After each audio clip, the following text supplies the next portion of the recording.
Halo para pendengar, dimanapun kalian berada. Balik lagi di channel Gary Christopher. Dan selamat datang juga di konten mingguan kita, yaitu breakdown anime Kage no Jutsukusa.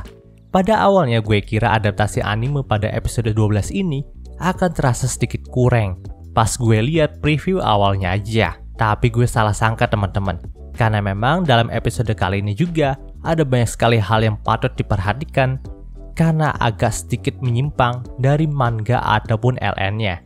Seperti dunia dalam Sanctuary itu terlihat sangat modern, fakta kalau patung asli Olivier itu disembunyikan, dan adegan yang harusnya kocak malah dibikin kayak serius banget.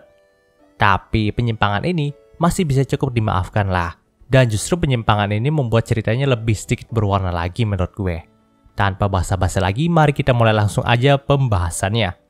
Episode kali ini pun dibuka dari Shadow yang baru saja kembali ke wujud Seed-nya. Tapi dia itu malah dihadang dengan pintu Sanctuary yang terus mengundangnya untuk masuk ke dalam. Nah, ini merupakan scene yang sama dengan manga ataupun LN-nya. Tapi scene ini sedikit diubah dalam animenya. Dan menurut gue vibes dalam animenya itu lebih terkesan serius daripada komedi sih. Ya kita tahu lah kalau dalam manganya terlihat nih kalau scene Seed itu dikejar sama pintu Sanctuary dibikin seperti adegan komedi yang cukup ngakak. Dan menurut gue adegan ini juga cukup menjadi adegan yang ikonik di Kage no Jutsukusa sendiri, walaupun gak banyak dialog yang ada di sana. Tapi, kalau dalam animenya memang vibes komedi yang dimunculkan itu kurang banget, dan lebih terkesan seperti vibes serius. Jadi menurut gue agak disayangkan banget sih. Adegan komedi yang cukup ikonik ini malah diganti vibes-nya menjadi serius. Kemudian scene pun berlanjut kepada kedatangan tim Alpha dan tim Epsilon ke dekat pintu gerbang Sanctuary. Namun di sini, tim Alpha itu masuk duluan ke dalam Sanctuary, sedangkan tim Epsilon itu berpura-pura menyandera Natsume dan membawa si botak Nelson untuk masuk ke dalam Sanctuary juga. Nah, dalam scene ini terlihat kalau memang si Venom anak buah Nelson yang udah gue singgung dalam breakdown episode kemarin itu akhirnya menunjukkan batang hidungnya juga teman-teman. Dimana dia itu terlihat seperti seorang ninja dengan penutup wajah yang terkesan seperti seorang vampir. Jujur, penampilan Venom ini cukup di luar ekspektasi gue. Karena gue kira Venom itu akan digambarkan sebagai kesatria kuat dan bukannya seperti seorang ninja. Lalu, scene pun berlanjut di mana Venom itu berhasil nebas slime yang selama ini menjadi tumpukan dada bagi Epsilon. Tentunya Venom ini udah salah langkah karena nebas tumpukan kepercayaan diri milik Epsilon itu. Jadi ia pun harus membayarnya dengan nyawanya sendiri. Tapi yang menjadi pembeda dalam animenya, di sini diperlihatkan kalau memang kejadian Venom menebas slime milik Epsilon itu terjadi sangat cepat sehingga tidak dilihat oleh siapapun. Tapi nih kalau dalam manganya, dada Epsilon yang ketebas itu masih bisa dilihat sama Nelson, Alexia, dan Rose. Namun karena mereka itu masih sayang nyawa, maka mereka itu pura-pura nggak lihat kejadian tersebut. Dan lagi-lagi, dalam scene ini juga seharusnya vibes yang dikeluarkan itu komedi. Tapi kenapa kejadiannya itu malah jadi serius amat ya? Ya gue mulai agak kurang srek sih sama perbedaan vibes dalam LN, manga, dan animenya ini.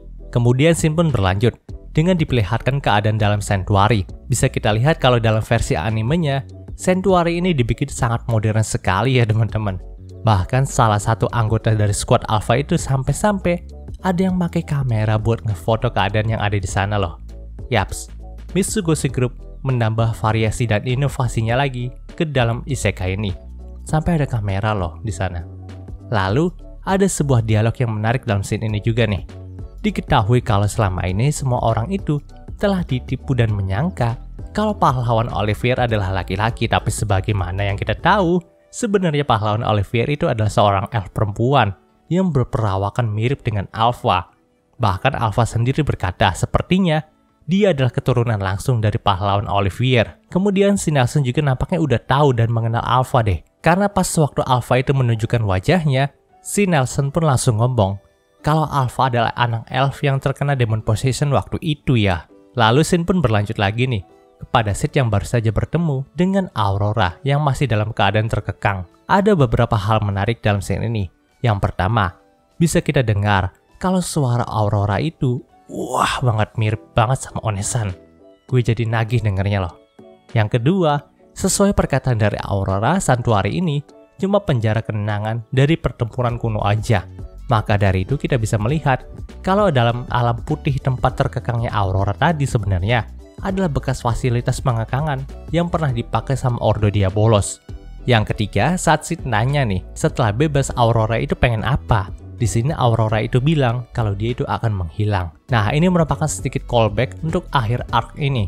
Karena memang setelah Sid itu menghancurkan Sanctuary dan membebaskan semua orang yang terjebak di sana, si Aurora itu ngomong ke Sid nih, kalau mereka itu akan dipertemukan suatu hari nanti. Dan jika memang takdir itu menghendakinya, maka dia ingin Sid itu membunuhnya. Lalu, Sin pun berlanjut kepada ingatan masa lalu Aurora nih. Bisa kita lihat, kalau sejak kecil si Aurora itu berada di sebuah sangkar burung besar dalam fasilitas penelitian Ordo Diabolos. Gila sih, dari kecil udah kayak tahanan aja si Aurora nih. Nah teman-teman, kalau dalam fandomnya sendiri diketahui kalau Aurora itu adalah sang iblis Diabolos. Dan ketika gue lihat scene ini, gue tuh jadi mikir loh, apakah memang fakta di fandom itu udah bener atau enggak ya? Kalau semisal pakai fakta yang ada di fandom, kalau Aurora adalah iblis Diabolos, cuma ada satu kesimpulan yang bisa gue sampaikan nih. Kalau si Aurora ini adalah salah satu wadah yang sangat pas untuk pengujian sel iblis Diabolos. Jadi ya nasibnya Aurora ini sama kayak pahlawan Olivier gitu.